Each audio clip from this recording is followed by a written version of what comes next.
आराध्य देव के श्री चरणों में सत सत नमन। मैं अभिनंदन गादिया सूरत से जैन हिंदी ऑडियो बुक में आपका स्वागत करता हूं। अगर आप इस चैनल पर नए हैं तो इसे सब्सक्राइब कर दीजिए और बेल आइकन प्रेस कर दीजिए, जिससे चैनल के नोटिफिकेशन आपको रेगुलर मिलते रहें। चैतन्य रश्मि कनक प्रभा, साध्वी कनक श्री जी, प्रकाशक जैन विश्व भारती लाडनू, व्यक्तित्व रश्मि, प्रखर साधनाशील। तीर्थंकर के संपादक डॉक्टर नेमिचंद जैन ने लिखा, तेरापन की साध्वी प्रमुखा कनक प्रभा जी एक निश्चल मन की साध्वी हैं। वे प्रखर, प्रज्ञ, साधनाशील और अपने विषय की अधिकृत ज्ञाता हैं। वे समाधिस्थ हैं। उनसे हुई बातचीत में झरनों का कलकल निनाद और योगियों का अनहद प्रणव सहज ही सुना जा सकता है। वे सहज सरल हैं, अनुक्षण परोपकार रत साध्वी हैं। उनकी बातचीत में आत्मशोधन से आत्मसिद्धि तक की झंकार सुनी जा सकती है। पवित्र आत्मा। 12 दिसंबर 2003 युग प्रधान आचार्य श्री महाप्रज्ञ अहिंसा यात्रा के दौरान विशाल धर्म परिवार के साथ साकरी खानदेश पधारे। सायकालीन विहार कर साध्वी प्रमुखा श्री जी ने रात्रि प्रवास स्थानीय विक्रम भाई पटेल के बंगले में किया। विक्रम भाई ने बातचीत के दौरान साध्वी कल्पलता जी से पूछा, आप इनके साथ कितने वर्षों से रह रही हैं? उन्होंने उत्तर दिया, जब से दीक्षा ली है, प्राय उनके सानिध्य में हूँ। यह सुन विक्रम भाई बोले, साध्वी जी, तब तो आप बहुत सौभाग्यशाली हैं जो ऐसी पवित्र आत्मा के साथ रह रही हैं। उनके संपर्क में चाहे राजनेता आए या प्रबुद्ध साहित्यकार, चाहे वरिष्ठ अधिकारी आए या सामान्य कार्यकर्ता, उनके जीवन से प्रभावित हुए बिना नहीं रहते। राजस्थान के तत्कालीन वित्त मंत्री तेरापंथ प्रवक्ता श्री चंदनमल जी बैद ने कहा, मैं आप में माँ का और गुरु का रूप देखता हूँ। आपकी निर्णायक क्षमता गजब की है। मुंबई के सुप्रसिद्ध पत्रकार नंदकिशोर नोटियाल, संपादक ब्लिट्ज ने एक बार कहा था, साध्वी प्रमुखा माँ के तुल्य हैं। वे स्नेह भी देती हैं और कान भी खींचती हैं, यानी चूक होने पर सावचेत भी करती हैं। एक आध्यात्मिक व्यक्ति की ऊर्जा और परमाणु इतने पवित्र होते हैं कि उसकी अनंत मैत्री अपने पराये की भेद रेखा से ऊपर होती हैं। हर व्यक्ति उस घेरे में सहज ही अपना अस्तित्व बना लेता है। उदयपुर में बोरा समाज के क्रांतिकारी युवक ताज भाई साध्वी प्रमुखा श्री जी से मिले, प्रभावित हुए। निवेदन किया, मैं सपरिवार आप श्री के चरणों में उपस्थित हुआ हूँ। आपसे निवेदन करता हूँ, अपने चरण स्पर्श से मेरा घर आंगन पवित्र करें। दूसरे दिन विहार करते समय वे ताज भाई के घर पधारी। भाव विभोर होकर ताज भाई बोला, कल 5 बूंदे सागर के पास पहुंची थी, आज सागर स्वयं चलकर यहाँ आ गया है। आपने हमें कृतार्थ कर दिया है। मैं चाहता हूँ आपसे ध्यान की गहराई में उतरना सीखूं।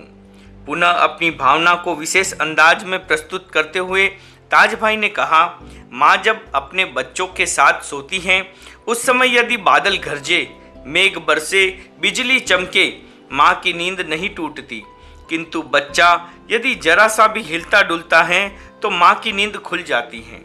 हमारा ध्यान भी प्रभु के नाम से हटकर जब भी इधर उधर दौड़ने लगे तो आपकी जागृत चेतना हमें सचेष्ट करती रहे। आपके दर्शन की प्रतीक्षा थी। 20 सितंबर 1986 को सर्वोदयी व अनुव्रत कार्यकर्ता श्री सीताशरण शर्मा बेंगलोर से दर्शनार्थ आए। वे हृदय रोग के मरीज थे। अचानक दर्द बढ़ गया। गुरुदेव ने स्वयं उनके प्रवास स्थल पर पधारकर उन्हें दर्शन दिए, कृतार्थ किया। दूसरे दिन साध्वी प्रमुखा श्री जी पधारी। उन्होंने पूछा, अब कैसे हैं? शर्मा जी ने कहा, गुरुदेव के दर्शन होते ही अधिकांश बीमारी तो ठीक हो गई। मैंने सोचा था थोड़ी क्यों बची हैं, बस यह आपके ही दर्शन की प्रतीक्षा में थी। अब पूर्ण ठीक हो जाऊंगा। शर्मा जी साध्वी प्रमुखा श्री जी की साधना और समर्थ व्यक्तित्व से अत्यधिक प्रभावित थे। कहते हैं कि जो नींद और भोजन को घटाता है, स्वाध्याय और संयम बढ़ाता है, उसके चेहरे पर अद्भुत चमक आ जाता है। आकर्षण शक्ति बढ़ती है, इसलिए लोग उनके पीछे दौड़ते हैं। साध्वी प्रमुखा श्री जी के प्रभावी आभा मंडल का राज है उनकी आंतरिक साधना। अध्यात्म के आचार्यों ने कहा, जो व्यक्ति कम खाता है, कम बोलता है, कम सोता है और कम वस्तुएं रखता है, उसके सामने मनुष्य तो क्या दिव्य शक्तियां भी झुक जाती हैं। साध्वी प्रमुखा श्री जी का आहार संयम, वाणी संयम और उपदि संयम अनुत्तर है, इसलिए उनके चारों ओर पवित्रताएं, उज्ज्वलताएं बिछी हुई सी प्रतीत होती हैं। उनका आहार संयम बचपन से ही सधा हुआ है। सामान्य साध्वी अवस्था में भी हमने देखा कि भिक्षा में जो कुछ जैसा भी भोजन उपलब्ध होता उसी का सहजता से उपयोग कर संतुष्ट रहती। आहार कम हो, रुचिकर हो तो भी अपने लिए कहकर पुनः कभी नहीं मांगाती।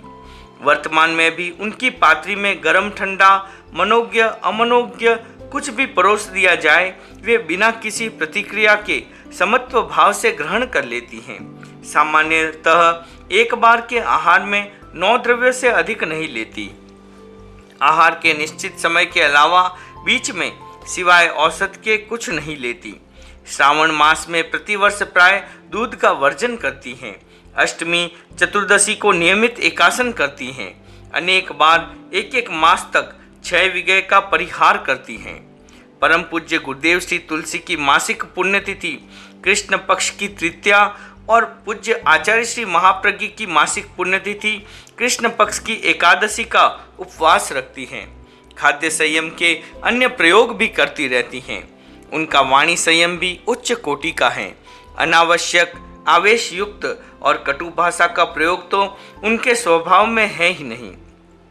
विहार के समय प्राय मौन रहती हैं, चलते हुए बात नहीं करती।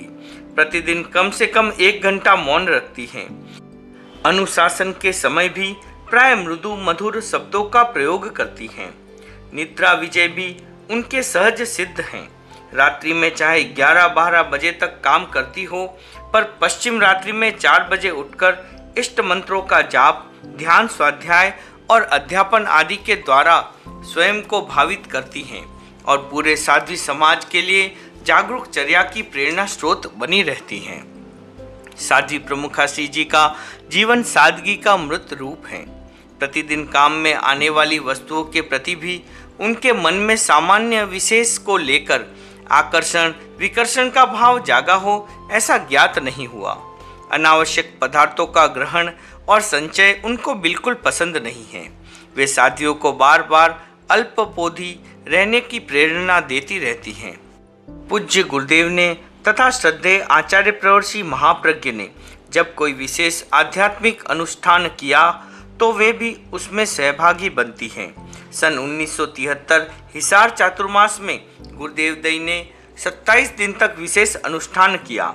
तेले तप के साथ वह अनुष्ठान संपन्न हुआ।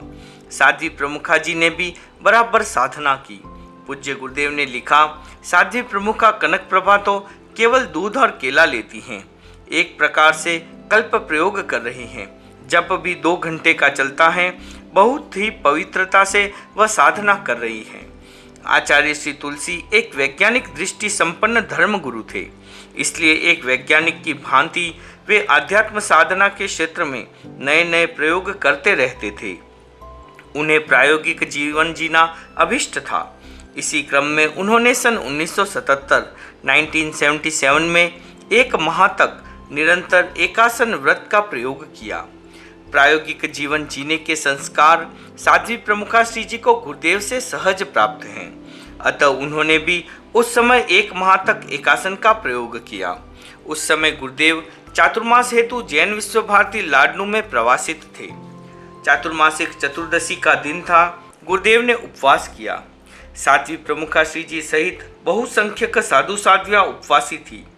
उस समय गुरुदेव ने सोचा कि इन दिनों बाहर के यात्रियों की भीड़ अधिक नहीं है। शहर के लोग प्रवचन सुनकर लौट जाते हैं, यथा समय आते हैं। वातावरण एकांतवास जैसा है, अच्छा काम हो सकता है। इसलिए चिंतन पूर्वक सावन मास में निरंतर एकासन करने का निर्णय लिया। गुरुदेव के इस निर्णय में मुख्य भूमिका साध्वी प्रमुखा श्री जी की रही। गुरुदेव ने लिखा है, मूलतः हमारा विचार श्रावण मास में एकांतर उपवास का था, पर ऊपर की कठिनाई हो जाती है, इसलिए एकासन का निर्णय लिया। प्रस्तुत सुझाव साध्वी प्रमुखा कनकप्रभा ने रखा, मैंने स्वीकार कर लिया। यह एक अच्छा प्रयोग है। प्रायोगिक जीवन मुझे अच्छा लगता है। ऐसे प्रसंगों से साध्वी प्रमुखा श्री जी के आध्यात्मिक व्यक्तित्व की अनेक आकर्षक छवियां उभरती हैं और वे अध्यात्म के यात्रियों के लिए मील के पत्थर का काम करती हैं। उनके प्रभा मंडल की परिधि में आने वाले दर्शनार्थी आध्यात्मिक चेतना से प्रादुर्भूत निर्विकारता और पवित्रता के प्रति सहज ही श्रद्धा प्रणत हो जाते हैं। मां शारदा की स्तुति में प्रस्तुत स्वामी विवेकानंद का श्लोक उनके महिमा मंडित व्यक्तित्व की अभिवंदना में भी सर्वथा उपयुक्त लगता है।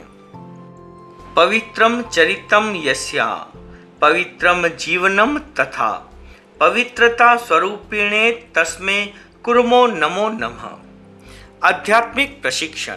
प्रतिदिन सफाई करनी चाहिए। विजासनी माता का मंदिर, रात्रि का समय। जब योग की संपन्नता के पश्चात साध्वी प्रमुखा श्री जी की दृष्टि एक प्लास्टिक की कुर्सी पर टिकी। मन में एक प्रश्न उभरा। उन्होंने साध्वी तन्मय प्रभा जी से पूछा, बताओ यह कुर्सी काली क्यों है? उन्होंने उत्तर दिया, यह ऐसी ही होगी। उन्होंने कहा, और सोचो। वे बोली, ऐसी ही होगी अथवा ऐसा ही रंग होगा। उन्होंने कहा, सोच कर बोलो। उन्होंने निवेदन किया, सफाई नहीं की गई है। साध्वी प्रमुखा श्री जी ने प्रश्न के मर्म का उद्घाटन करते हुए फरमाया, जिस तरह वस्त्र की धुलाई न की जाए, मकान की सफाई न की जाए, चीज़ों को झाड़ पोंछ कर न रखा जाए तो वे काले मलिन हो जाते हैं, वैसे ही प्रतिदिन आत्मा की सफाई न की जाए तो वह भी मैली रह जाती है। इसलिए आत्मा की सफाई करने के लिए प्रतिक्रमण, प्रतिलेखन, ध्यान, जप, स्वाध्याय आदि उपक्रम हैं। जब भी कोई गलती हो उसका प्रायश्चित, आलोचना करनी चाहिए, जिससे आत्मा शुद्ध बनती रहे। स्वयं के प्रति तथा साधुचर्या के प्रति सजग रहने से आत्मा की सफाई होती रहती है। हमें इसका सलक्ष्य प्रयत्न करना चाहिए, जिससे कर्म बंध न हो और संचित कर्मों का शोधन होता रहे। इस सामायिक प्रेरणा ने साध्वियों को गहरा तत्व बोध दे दिया। प्रकृति सीख देती है। साध्वी प्रमुखा श्री जी प्रकृति प्रेमी हैं। प्रकृति के प्रांगण में प्रवेश करते ही उन्हें अतिरिक्त प्रसन्नता की अनुभूति होती है। इसलिए जब जहाँ खुली हवा, हरे भरे खेत खलिहान, नदी, पर्वत आदि दृश्य उनके दृष्टिपथ में आते हैं, उनका चिंतन उसी की परिक्रमा करने लगता है। अध्यात्म के सूत्रों की मीमांसा होने लगती है। आमेट चातुर्मास की बात है। अरावली पर्वतों से गिरी मेदपाट की वह सुरम्य धरा बरबसी मन को बांध लेती थी। यही कारण था कि वे प्रातः पंचमी समिति के लिए नदी तट की ओर पधारती। एक दिन वहां बीछी हरितिमा को देखकर उन्होंने फरमाया, देखो प्रकृति हमें सीख दे रही है। जैसे पानी का सिंचन पाकर ये फसल लहलहा उठती है, परम प्रसन्नता की अनुभूति करा रही है, वैसे ही हम भी अध्यात्म के पवित्र जल से अपने आप को अभिसिंचित करें, ताकि स्वस्थ, मस्त और आत्मस्थ बन सके। तारों सा जगमगाता जीवन। आकाश में तारे झिलमिला रहे थे।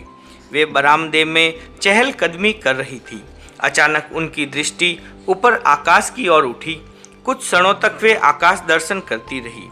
तत्पश्चात पास खड़ी साध्वियों को संबोधित करते हुए बोली, क्या ही अच्छा हो हमारा जीवन भी इन तारों की तरह जगमगाए। कितने भंवर आते हैं। राणावास चातुर्मास में वे सिरियारी की नदी के चर में पंचमी समिति के लिए पधारती।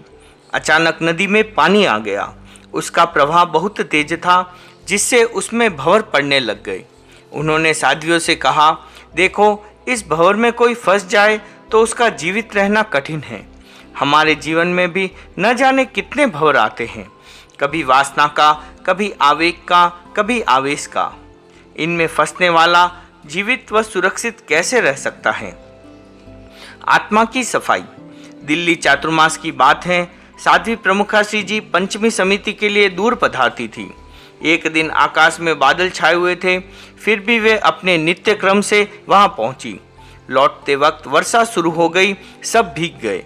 इधर बरसात, उधर मिलों से निकलने वाले धुएं के साथ काले काले कण, वे कपड़ों के चिपक गए। एक साध्वी ने कहा, महाराज आज कपड़े बहुत खराब हो गए हैं, काले काले हो गए हैं। उन्होंने तात्विक भाषा में कहा, कपड़ों की क्या चिंता करनी है, यह तो धुलते ही साफ हो जाएंगे, पर हमारी आत्मा जो कसाय से काली बनी हुई है उसकी सफाई कैसे हो, इसकी चिंता करनी है, निरंतर करनी है। प्रशिक्षण ऐशना समिति का। भिक्षा काल में साध्वियाँ भिक्षा के लिए गई, आहार की उपलब्धि हुई पर पर्याप्त नहीं मिला। एक घर में जिन साध्वियों की गोचरी थी उनके अतिरिक्त दूसरी साध्वियाँ भी वहां गई और पर्याप्त भिक्षा लेकर आ गई। गोचरी निवेदित की। एक ही पदार्थ कई पात्रों में देख साध्वी प्रमुखा श्री जी ने पूछा, सबकी भिक्षा में एक ही व्यंजन कैसे? वस्तु स्थिति की अवगति प्राप्त कर उन्होंने कहा, एक ही घर में बार बार अनेकों का जाना क्या उपयुक्त है? यदि किसी पदार्थ की अपेक्षा हो तो वहां गोचरी जाने वाली साध्वियों से मंगवा लो या उन्हीं के साथ चली जाओ, पर एक के बाद दूसरा समूह उसी घर में जाए यह उचित नहीं है। दूसरी बात यह है कि गोचरी में अमुक पदार्थ होना ही चाहिए, यह अनिवार्यता क्यों? रोटी तो दाल, कढ़ी या पापड़ से भी खाई जा सकती हैं। यह पदार्थ प्रतिबद्धता साधु जीवन में नहीं रहनी चाहिए। इस सामायिक प्रेरणा ने सबके चिंतन को झकझोर दिया। साध्वियों ने विनयपूर्वक निवेदन किया, आपने बहुत कृपा की, सामायिक शिक्षा प्रदान की, हम भविष्य में ध्यान रखेंगी। जीवन प्रयोग धर्मा हो। अहमदाबाद कोबा चातुर्मास। मां श्रमणी जी ने भाद्र शुक्ला पांचम को संवत्सरिक उपवास किया। दूसरे दिन पूज्य कालुगणी की वार्षिक पुण्यतिथि होने से विगय का वर्जन किया। अष्टमी चतुर्दशी को वे नियमित एकासन करवाती हैं। उस समय सप्तमी अष्टमी साथ थी, अतः उन्होंने कहा, मेरे एकासन हैं। साध्वियों ने निवेदन किया, महाराज पांचम छठ से क्रमशः तपस्या ही चल रही हैं, आप आज एकासन न करवाएं तो? उन्होंने कहा, अष्टमी का एकासन तो करना ही है। एक साध्वी जी ने कहा, महाराज हम तो निवेदन ही कर सकते हैं, निरंतर का तप स्वास्थ्य को प्रभावित करता है। मां श्रमणी जी ने बात को मोड़ देते हुए कहा, भाई खाते खाते तो 60 वर्ष हो गए, अब जीवन अधिक प्रयोग धर्मा बने यह उचित है।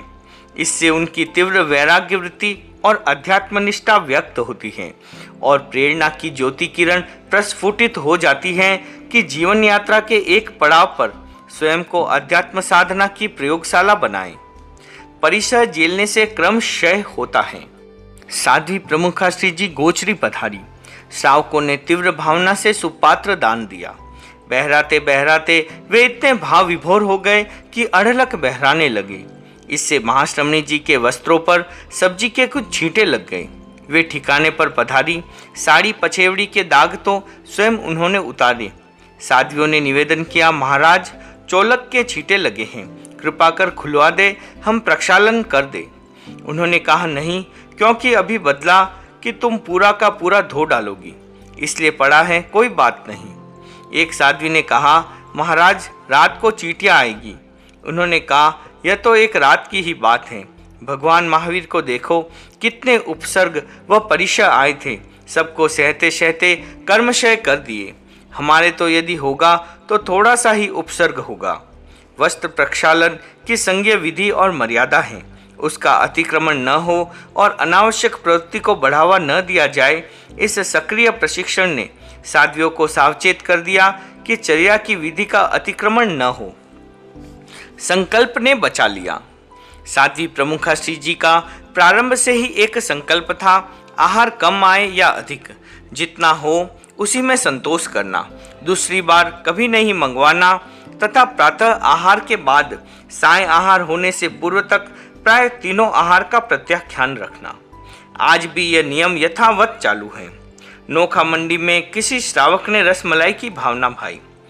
उनका अत्यधिक आग्रह देखकर उनका व्रत निपजाया। कुछ साध्वियों को छोड़कर प्राय सबने खाई। वह फूड पॉइजन बन गया। खाने वाली लगभग सभी साध्वियों को रात भर उल्टियां और दस्ते होती रही। वे अपने संकल्प बल से बच गई। प्रतिबद्धता क्यों? लाडनू की बात है, साध्वी प्रमुखा श्री जी जैन विश्व भारती से ऋषभ द्वार पधारी। पट पर आसीन हुई। पास में छोटी कैंची रखी हुई थी। उन्होंने तत्काल उसे उठाया और स्वयं ही नख लेने लगी। पास में खड़ी साध्वियों ने कहा, महाराज आप अनुज्ञा प्रदान करें, हम अभी नेल कटर लेकर आ जाएंगी। आपने प्रश्नवाचक दृष्टि उन पर डाली और कहा, क्यों? दूसरी साध्वी ने अनुरोध किया, मैं नेल कटर लेके आती हूँ, नख लेने की सेवा का अवसर मुझे प्रदान कराएं। उन्होंने बड़ी सहजता के साथ कहा, आवश्यकता की पूर्ति इस समय इससे भी हो सकती हैं। ऐसे छोटे छोटे कार्य के लिए व्यक्ति या वस्तु विशेष से प्रतिबद्धता क्यों हो? जिस समय जो मिल जाए वही बहुत है। आत्मा के तो नहीं चिपकी। जयपुर रोड पर चतुर्विध धर्म संघ के साथ पूज्यवर यात्रायुक्त थे। निरंतर सड़क पर चलने से साध्वी प्रमुखा जी के पैर छिल गए और लहूलुहान हो गए। साध्वियों ने वहां बैंडेड लगाई। थोड़ी देर के बाद वह कपड़ों पर लग गई। एक साध्वी ने कहा, आपकी पछेवड़ी के चाटी चिपक गई हैं। उन्होंने बड़ी सहजता के साथ कहा, पछेवड़ी के ही तो चिपकी हैं, आत्मा के तो नहीं चिपकी, फिर चिंता की क्या बात है। प्रत्येक चिंतन और प्रवृत्ति में आत्मा का स्मरण और ध्यान रहे, यही तो आध्यात्म है। प्रतिक्षण आत्मानुभव में रहते हुए ही उन्होंने अध्यात्म की ऊंची भूमिका प्राप्त की है। हमारे भीतर भी ऐसे ही प्रकाश हो। पश्चिम रात का समय वे साध्वियों के साथ स्वाध्याय कर रही थी। वहाँ खूब अंधेरा था। अचानक बिजली आ गई। उन्होंने फरमाया, एक क्षण में ही कैसे और कितना प्रकाश आ जाता है। काश हमारे भीतर भी इसी प्रकार अचानक प्रकाश प्रकट हो जाए। मेरा कोई साझ नहीं है। सन 2008 विदासर मर्यादा महोत्सव की बात है। सायंकालीन प्रतिक्रमण के बाद साध्वी प्रमुखा श्री जी ने साध्वियों से कहा, आचार्यवर फरमा रहे हैं कि अब विहार जल्दी हो जाए तो अच्छा है, इसलिए जिनके चातुर्मास घोषित हो चुके हैं वे अपना मुहूर्त निकलवा ले और सूखे सूखे विहार करें। साध्वी श्री भीखाजी लाडनू भी प्रस्तुत होने वालों की पंक्ति में थी। उनकी सहयोगिनी साध्वी दर्शन प्रभा जी को लक्षित कर उन्होंने फरमाया, साध्वी भीखाजी विहार करने वाली हैं, तुम उनके साथ जाओगी या अन्य किसी के साथ भेज दे? बोलो किसके पास रहोगी? साध्वी जी ने कहा, मैं तो आपके साज में रहूंगी। साध्वी प्रमुखा श्री जी ने कहा, मेरा तो कोई साज नहीं है। देखो किसी के साज में 4 साध्वियां हैं, किसी के 5, पर मेरे पास तो कोई नहीं है। मैं तो एकाकी जीव हूँ, आप अकेला अवतरे। सुनते ही सबके चेहरे पर हंसी आ गई। गुरुकुल में साधु साध्वियों के जो वर्ग ग्रुप होते हैं वे साज सहाय कहलाते हैं। साध्वी प्रमुखा श्री जी समुच्च में है, उनका कोई वर्गीकरण नहीं है। सब वर्ग उनकी निष्ठा में है। फिर भी उनकी एकत्व भावना से भावित चित्त चेतना ने अध्यात्म के गूढ़ रहस्य को अनावृत कर दिया। सब साध्वियों को संबोध मिला, गण में रहे निर्दाव अकेलो, समूह में रहते हुए भी अकेले रहो, निर्लिप्त रहो, मैं भी उनोदरी करूंगी।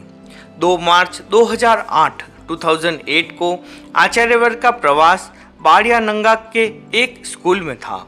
दूसरे दिन विहार लंबा था, इसलिए 7 साध्वियाँ साध्वी ज्ञान प्रभा जी, कल्पना श्री जी, सुषमा कुमारी जी, रिजू बाला जी, विवेक श्री जी, शुभ प्रभा जी एवं लक्ष्य प्रभा जी ने सायकाल वहां से विहार किया। रात को वे एक राजपूत के घर ठहरी। अचानक मौसम के तेवर बदले। आंधी तूफान ने टेंट व्यवस्था को तहस नहस कर दिया। श्री भीकमचंद जी नखत जो रात्रि प्रवास के लिए वहां आने वाले थे के सिर पर चोट लगी, इसलिए वे आ नहीं सके। बदली परिस्थितियों के कारण अन्य व्यवस्था भी नहीं हो सकी, इसलिए प्रातः साध्वियों को पानी वगैरह उपलब्ध नहीं हुआ। उस समय साध्वी प्रमुखा श्री जी सूर्योदय से 8-10 मिनट पूर्व ही विहार कर देती थी तथा साधन लेकर आने वाली साध्वियाँ पानी लेने के बाद उस दूरी को तय कर लेती थी। साध्वी प्रमुखा श्री जी जब साध्वियों के विश्राम स्थल के पास पहुंची तब उन्हें ज्ञात हुआ कि यहाँ पानी नहीं है। सबको आश्वस्त करते हुए कि पीछे आने वाली साध्वियों से ले लेना कहकर वे आगे पधार गई। उन साध्वियों को तथा उनसे आगे भी जो साध्वियाँ चल रही थी उन्हें भी पानी पिलाती हुई पीछे वाली साध्वियाँ जब साध्वी प्रमुखा श्री जी के पास पहुंची तो उन्होंने फरमाया, तुम साध्वियों को पानी पिलाकर आई हो ना? प्रत्युत्तर में तहत सुनते ही उन्होंने कहा, अच्छा किया तुमने। आज पानी की उनोदरी करनी है, मैं भी उनोदरी करूंगी। फलतः स्वयं ने भी एक प्याला ही पानी का उपयोग किया। साध्वियों ने बहुत अनुरोध किया पर उन्होंने उनकी प्रार्थना स्वीकार नहीं की। इच्छाओं पर बांध बनाओ। साध्वी प्रमुखा श्री जी मिहिर गांव से विहार कर अग्रिम मंजिल की ओर पधार रही थी। रास्ते में बांध का निर्माण कार्य में लगभग 500-700 मजदूर कार्यरत थे। एक भाई की प्रेरणा से वे सब लोग एक स्थान पर एकत्रित हो गए। रास्ते चलते हुए साध्वी प्रमुखा श्री जी ने उनको देखा, उनके कदम वहीं रुक गए। उन्होंने मजदूरों को संबोधित किया, उन्हें अहिंसा यात्रा की जानकारी दी, व्यसन मुक्त जीवन जीने की प्रेरणा दी। वहां से प्रस्थान कर आप आगे पधारी। उन्होंने फरमाया, लोग बांध बनाते हैं और बनवाते हैं, पर यदि आदमी अपनी इच्छाओं पर बांध बना ले तो सारी समस्याएं अपने आप समाहित हो सकती हैं। कवित्व मुखर हो उठा। गिरनार धाम से साध्वी प्रमुखा श्री जी महावीर धाम पधार रही थी। उस दिन 10 किलोमीटर का विहार था। ऊपर तपता हुआ सूरज था। भयंकर उमस थी। शरीर से पसीना चू रहा था। इधर हाईवे में वाहनों की आवाजाही से 1 मिनट के लिए भी शांति नहीं थी। उस वातावरण को देख उनका कवि मानस सहज स्फुट हो उठा और फरमाया, सूरज तपता है प्रखर और हवा है बंद। क्लांत काय मन अथिर है, कैसे सरजे छंद। अविरल बहता राजपथ, टेम्पू ट्रक बस कार। पदयात्री कैसे करे, पेंडा उठ सवार। आज रेत का ही आनंद लेंगे। पचपदरा साल्ट से विहार कर आचार्यवर बांगुडी ग्राम पधारे। वहां एक स्कूल में विराजे। यात्रियों के लिए तंबुओं की व्यवस्था थी। साध्वियों के लिए रेत के टीलों पर बने एक मकान में रहना निर्णित था। वह स्थान स्कूल से बहुत दूर था और साय विहार भी करना था। अतएव महाश्रमणी जी ने वहीं बालू रेत में रहना निश्चित किया। व्यवस्थापकों को यह अटपटा लगा और निवेदन किया, या तो आप हमारे लिए निर्मित टेंटों में विराजे अथवा हमें यहाँ टेंट लगवाने दें। उन्होंने उनके दोनों ही सुझाव मान्य नहीं किए। अधिक अनुनय करने पर महाश्रमणी जी ने कहा, आप चिंता न करें, रेत में जन्मे हैं, रेत में खेले हैं, रेत में ही पले पोसे हैं, फिर अटपटापन क्यों। आपकी व्यवस्था में कोई कमी नहीं है, किंतु आज तो हमें प्रकृति की गोद में रहने दे और रेत का आनंद लेने दे। उनका प्रकृति प्रेम ऐसे अनेक प्रसंगों पर प्रकट होता रहता है। प्रायश्चित आज भी होता है। साध्वी प्रमुखा श्री जी साध्वियों को छेद सूत्रों का वाचन करवा रही थी। दशा सूत्र स्कंद की 10वीं दशा संपन्न करते हुए उन्होंने फरमाया, इसमें भगवान महावीर ने मनोवैज्ञानिक पद्धति का प्रयोग किया है। वह प्रसंग है कि सम्राट श्रेणिक और महारानी चेलना प्रभु को वंदन करने आए। उनके सौंदर्य, ऐश्वर्य और सुखोपभोग को देखकर अनेक श्रमण श्रमणी मानसिक स्तर पर सामान्य से विचलित हो गए। उन्होंने निदान कर लिया कि हमें भी अपनी साधना के बल पर अगले जन्म में ऐसा सुख वैभव मिले। प्रभु महावीर ने अपने प्रत्यक्ष ज्ञान से यह जाना, निदान का दुष्परिणाम बताया और उन्हें सामान्य में स्थिर किया। इस वीतरागी संबोध से साधु साध्वियों का मन बदला। अपने प्रमाद का बोध हुआ। भगवान से प्रायश्चित स्वीकार कर पुनः संयम में स्थित हुए। यह सुन एक साध्वी ने पूछा, महाश्रमणी वर्या, भगवान श्री महावीर को तो सामूहिक प्रेरणा भी काम कर गई। वर्तमान की परिस्थिति और मनस्थिति दोनों ही भिन्न हैं। आज तो किसी प्रमाद के लिए व्यक्ति से सावचेत किया जाए तो भी परिवर्तन नहीं होता। महाश्रमणी जी ने कहा, ऐसी बात नहीं है। जो आत्मार्थी या भवित आत्मा हैं, जो हो कौमेण की भावना वाले हैं, वे आज भी प्रमाद का प्रायश्चित करते हैं और आत्मशोधन करते हैं। जो प्रायश्चित कर आत्मशुद्धि करते हैं वे आराधक पद प्राप्त करते हैं। जो विराधक बन जाता है वह संसार को बढ़ा लेता है। अतः इस दिशा में सब जागरूक रहे। साधना का मार्ग झीणा है। साध्वी प्रमुखा श्री जी आचार्य श्री भिक्षु रचित विनित अविनित की चौपाई का पारायण कर रही थी। प्रसंगोपात उन्होंने कहा, साधना के बाधक तत्व हैं राग और द्वेष। मन के स्तर पर उभरने वाली राग द्वेष की उर्मियां भी साधक को पथच्युत कर देती हैं।